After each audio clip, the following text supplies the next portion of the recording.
ansiedade que você não era assim e passou a ser assim, com estresse que se tornou exagerado, mais do que deveria, um pensamento acelerado, seu corpo está cansado, mas sua mente não para, angustiado, deita à noite, não consegue dormir, cabeça deita no travesseiro e fica pensando um milhão de coisas. E aí tem gente passando, estava conversando aqui na programação dos empresários que tivemos agora recentemente, e eles comentando assim, que as conversas hoje no meio do empresariado é assim: quantos remédios você toma para dormir? Nem se você toma, não é? Quantos que você toma? Aí o cara falou assim: eu tomo 3. Eu sou melhor que você, eu tomo só 2. Porque assim, a crise, o estresse, o pensamento, é tanta coisa para resolver, a conta que eu tenho para pagar, se eu não tomar alguma coisa eu não vou dormir. Porque a gente está aí desesperado, e são crises, insônia, dificuldade, crise existencial. Por isso que chegou um período em que nós, e aqui, entramos na área emocional também. Aprender a entender um pouquinho mais sobre a famosa inteligência emocional. Pessoas que aprendem a hoje, cristãos modernos, cristãos do século 21, aprender a também gerenciar espiritualmente as suas próprias emoções. Pastor, o que é inteligência emocional? Eu poderia usar aqui os mais diversos especialistas e psicólogos e psiquiatras para nos ensinar sobre este tema. Mas me permita tentar ser o mais claro para que você entenda a importância deste assunto. O que é isso? Inteligência emocional é a capacidade de reconhecer o que você está sentindo. Inteligência emocional é entender, é compreender o que essas emoções estão fazendo com você. E escolher de maneira coerente, com nossos valores, o que vamos fazer, ao invés de só reagir impulsivamente perante aquilo que nós estamos enfrentando. Ter essa inteligência, amigos, é um dos maiores desafios da vida. Ainda na administração, me permito usar este termo, mas é só para essa ilustração importante, eu aprendi que nós somos contratados pelo que sabemos e demitidos pelo que somos. Você sabe que um dos maiores desafios hoje de qualquer ramo é você conseguir lidar com pessoas que aprenderam a lidar com as emoções da maneira correta. Que não consegue se desesperar perante uma situação, que consiga pensar racionalmente, mesmo quando está sob pressão. Mesmo quando tem uma decisão importante a tomar. E vamos ser bem sinceros aqui.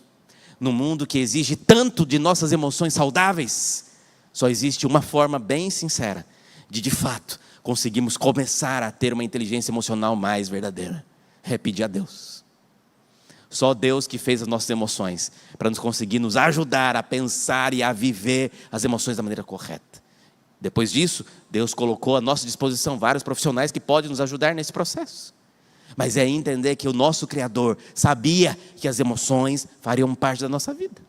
Agora, a questão é, uma pessoa emocionalmente inteligente, ela reconhece a emoção que você está sentindo. Ela nomeia, ela sabe o nome, ela percebe o que está acontecendo. Ela identifica o que está alimentando este sentimento. E ela, cristã, leva esta emoção a Deus para escolher como responder a esta emoção. Então, é saber que neste momento você está com raiva. E que aquele sentimento que você está tendo não é apenas um zelo profundo, é raiva mesmo. Que esse sentimento que você está tendo não é apenas eu fiquei nervoso na hora, não. Você está passando por um momento de uma crise emocional. E você deu nome para esta crise. Você identificou o que está alimentando esta crise. E você pegou esta crise emocional e apresentou a Deus, para que Ele te dê clareza, para você pensar antes de falar, e não agir com impulso. Deus falou isso para Pedro várias vezes. Jesus: filho, eu sei, o diabo está querendo te peneirar. Você se controla, se controla. Tem que acontecer, o que vai acontecer, eu estou saindo, olha, fizemos a Santa Ceia, vamos sair, lá fora, o inimigo já está lá, desesperado, vai prender a gente, se prepara. Jesus já preparava, e parece, amigos, muitas vezes que Deus, antes de uma crise surgir na nossa vida, já avisa antes, já dá sinais, é que nem carro, antes dele quebrar ele vai dar um sinal, mostrando, olha, começar a cuidar. E nesses sinais que Jesus deu para Pedro, na hora que foi preso, ele foi o primeiro a pegar a espada com impulso e acertar. Na verdade, ele queria acertar na cabeça do soldado. Errou, acertou na orelha. E aí no meio de uma prisão, Jesus teve que parar tudo para consertar a orelha dos soldados, para resolver uma crise emocional que Pedro teve por causa do seu impulso, sua vontade de resolver as coisas com ímpeto, da maneira que estava acontecendo. Depois que você apresenta a Deus: Senhor, eu estou passando por isso, Senhor, eu não queria viver essa raiva não faz parte de mim, eu não faço parte disso. Quando eu entender isso, aí Deus vai me dar condições de repensar racionalmente, respirar fundo, para conseguir escolher como responder com calma. Tem muita gente que não pode responder na hora não.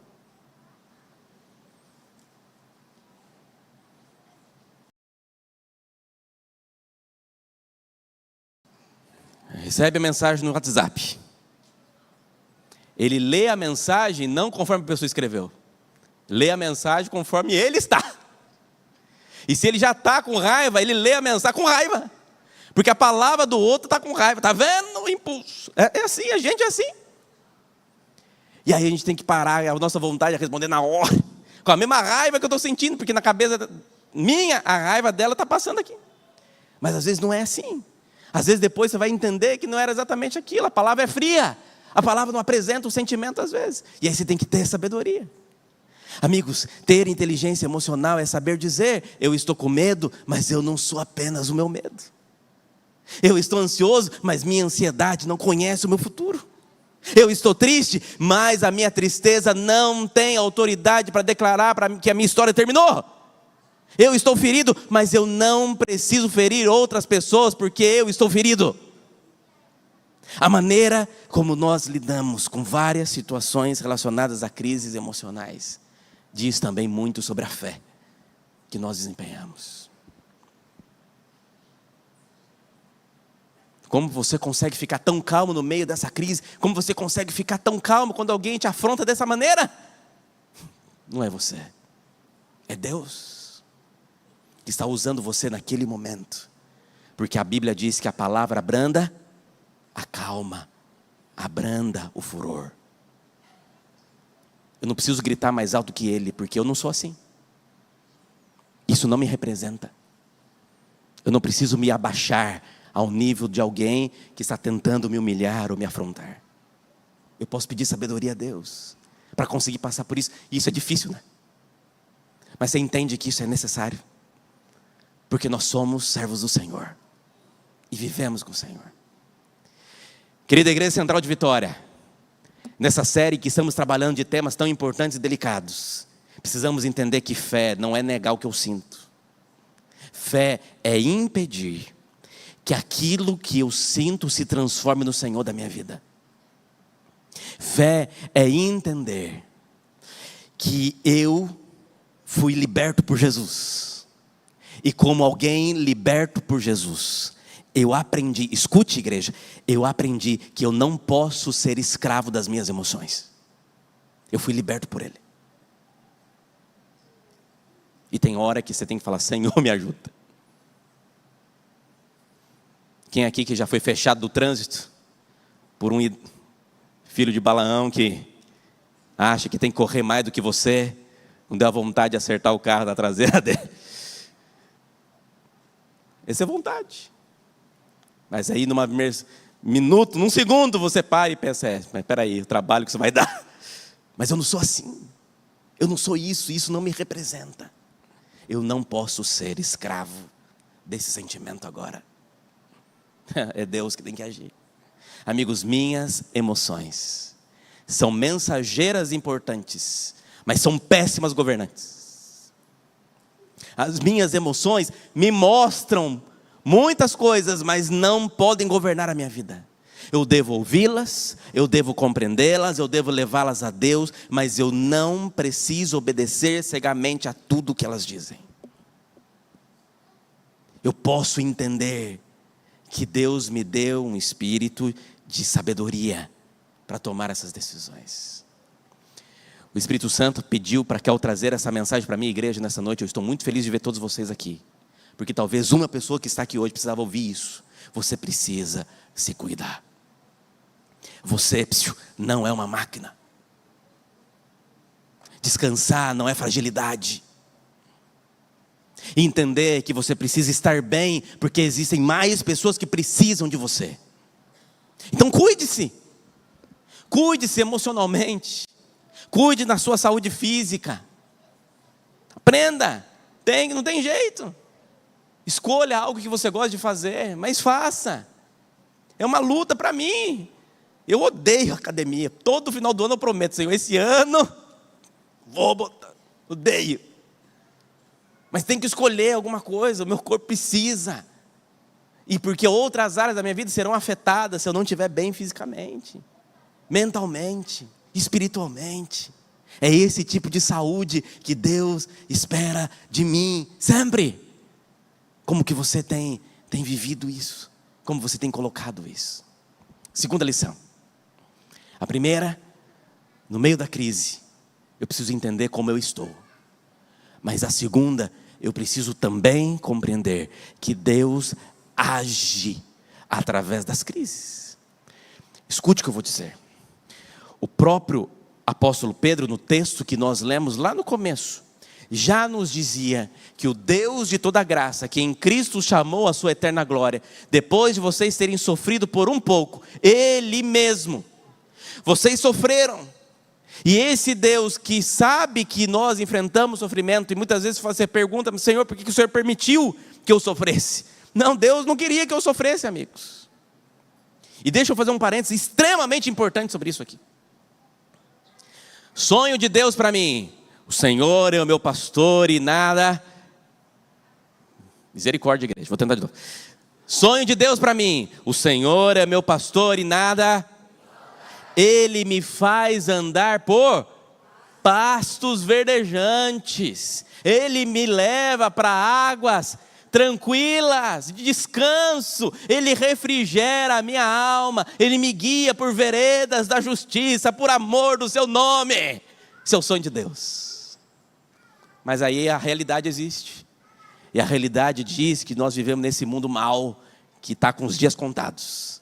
E nesse mundo mau, com dias contados, sabe o que vai acontecer? Ainda que eu ande pelo vale da sombra da morte. Vale da sombra da morte era plano de Deus? Não, vale da sombra da morte nunca foi plano de Deus. Deus, o sonho de Deus era pastos verdejantes e água tranquila. Você quer pastos verdejantes e água tranquila? Eu quero. Mas este mundo mau vai ter vale da sombra da morte. Mas o texto me diz que mesmo em meio ao vale da sombra da morte, eu não preciso temer mal nenhum, porque tu, Senhor, estás comigo. A tua vara, o teu cajado me consolam, me sustentam, me ajudam. É o Salmo 23.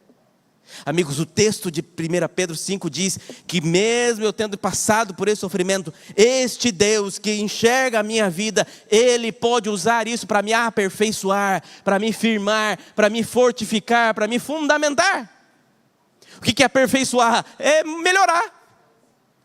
Ele pode usar esse sofrimento para me firmar, para me manter mais firme. Ele pode usar esse sofrimento para me fortificar. Ele pode usar esse sofrimento para me fundamentar. E conseguir compreender que mesmo em meio à crise, eu não preciso ser o mesmo que começou ela. Eu posso ser mais forte. Não me matou, me fortalece. Porque Deus está comigo. Para que possa agir no meio da crise. Por isso que um dos meus textos favoritos diz: nada temos a temer quanto ao futuro, a menos que nos esqueçamos como Deus tem nos conduzido no passado. Eu não preciso temer o amanhã. Só vou temer amanhã se eu esquecer o que Deus já fez ontem. E essa mesma autora, neste mesmo livro, nos diz algo mais.